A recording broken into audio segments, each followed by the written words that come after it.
اللہ والے اپنی صحبت میں رکھ کے ذکر کرواتے ہیں، اپنی محفلوں میں بٹھا کر ذکر کرواتے ہیں۔ حدیث پاک میں فرمایا گیا لِكُلِّ شَيْءٍ ثِقَالَةٌ، ہر چیز کے لیے ایک پالش ہوتی ہے، وَثِقَالَةُ الْقُلُوبِ ذِكْرُ اللَّهِ، اور دلوں کی پالش اللہ کی یاد ہے۔ جب انسان اللہ کا ذکر کثرت سے کرتا ہے تو انسان کے دل پہ اس کے اثرات ہوتے ہیں، دل پہ رگڑ لگتی ہے۔ یہ اللہ اللہ کا ذکر اس کو معمولی نہ سمجھے۔ ہمارے سلسلہ عالیہ نقشبندیہ کے ایک بزرگ تھے خواجہ ابو الحسن خرقانی رحمت اللہ علیہ۔ ایک مرتبہ حضرت اپنی محفل میں ذکر اسم ذات کے فضائل بیان فرما رہے تھے۔ ذکر اسم ذات سے کیا مراد کہ اللہ اللہ کا جو ذکر کیا جاتا ہے اس کی کیا برکات ہیں، تو آپ نے فرمایا کہ اس سے زندگی میں برکت ہوتی ہے، صحت اچھی ہوتی ہے، رزق وسیع ہوتا ہے، عزت ملتی ہے، سکون ملتا ہے، گناہ معاف ہوتے ہیں۔ آپ نے بڑے فضائل گنوائے۔ تو ابو علی سینا جو وقت کا بڑا فلاسفر تھا وہ بھی محفل میں تھا، اس نے بھی یہ ساری باتیں سنی۔ اس بیچارے کو قلب کا کیا پتا، وہ تو عقل کو سمجھنے والا انسان تھا، عقل کے مرتبے کا بندہ تھا۔ تو وہ کہنے لگا کہ حضرت یہ ایک لفظ اللہ سے اتنا سب کچھ ہو جاتا ہے؟ فرمایا ہاں، ایک لفظ اللہ سے انسان کے دل کی حالت بدل جاتی ہے۔ تو وہ حیران ہو کر پھر سوچنے لگا کہ اللہ حضرت فقط ایک لفظ سے یہ سب کچھ ہو جاتا ہے؟ تو حضرت سمجھ گئے کہ یہ سیدھی انگلی سے نہیں ٹیڑھی انگلی سے گھی نکالنا پڑے گا۔ تو حضرت نے فرمایا اے خر تو چیدانی، گدے تجھے کیا پتا۔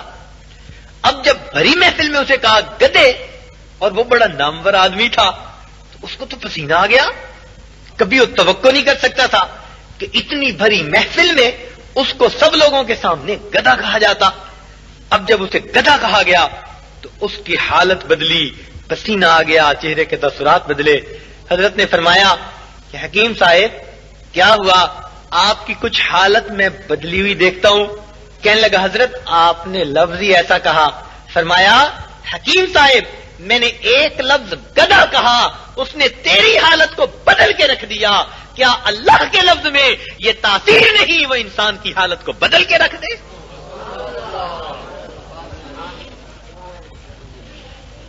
آج ہم کھٹائی کا نام لیتے ہیں منہ میں پانی آ جاتا ہے، مٹھائی کا نام لیتے ہیں فوراً منہ میں پانی آ جاتا ہے۔ اور اگر کھٹائی اور مٹھائی کے نام میں تاثیر ہے، خدا کے بندے کیا اللہ کے نام میں تاثیر نہیں ہے؟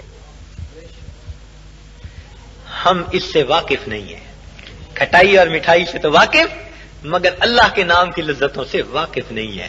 یہ ذرا پوچھئے ان لوگوں سے جو اس نام کو تنہائیوں میں بیٹھ کے لیا کرتے ہیں، جن کی تنہائیاں، جن کی راتوں کی اوقات اسی نام کی مالا جپنے میں گزر جاتے ہیں، ان کو اللہ کا نام سننے میں اور لینے میں کتنا مزہ آتا ہے۔ روایت ہے ایک مرتبہ سیدنا ابراہیم علیہ السلام تشریف لے جا رہے ہیں، ریوڑ چرا رہے تھے، تو آپ کو ایک شخص سامنے سے آتا ہوا ملا۔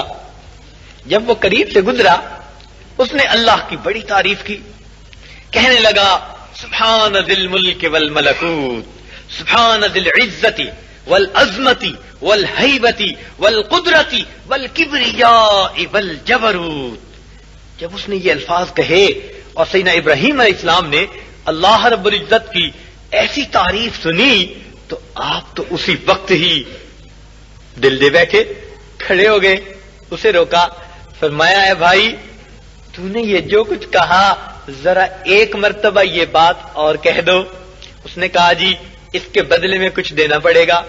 فرمایا بہت اچھا، یہ میرا آدھا ریوڑ تمہارا ہو گیا، مگر یہ بات ایک دفعہ پھر کہہ دو۔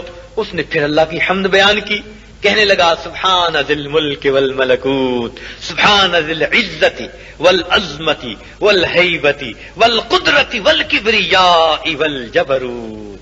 جب اس نے پھر بات کہی پھر آپ نے کہا کہ اے بھائی ذرا ایک مرتبہ یہ بات اور کہہ دو۔ اس نے کہا جی اب اس کے بدلے کیا دیں گے؟ فرمایا بقیہ آدھا ریوڑ بھی دے دوں گا۔ اس نے پھر ایک مرتبہ کہہ دیا۔ جب اس نے پھر کہا اور اللہ کے نام کی تعریف سنی، دل میں عجیب مستی پیدا ہوئی. آپ فوراً کہہ اٹھے کہ بھئی ایک مرتبہ یہ بات اور کہہ دو. وہ کہنے لگا کہ اب آپ کے پاس ریوڑ بھی نہیں, آپ مجھے اس کے بدلے کیا دیں گے؟ فرمایا میرے پاس ریوڑ تو نہیں, مگر تجھے ریوڑ چرانے والے کی ضرورت ہوگی. میں ساری زندگی تیرے ریوڑ کو چراؤں گا, تو ذرا میرے رب کی تعریف پھر کر دے. اس نے کہا ابراہیم علیہ السلام مبارک ہو, میں تو اللہ کا فرشتہ ہوں, مجھے اللہ رب العزت نے بھیجا. جاؤ میرے خلیل کے سامنے جا کر میرا تذکرہ کرو, میرا نام لو, اور دیکھو وہ میرے نام کے کیا دام لگاتا ہے.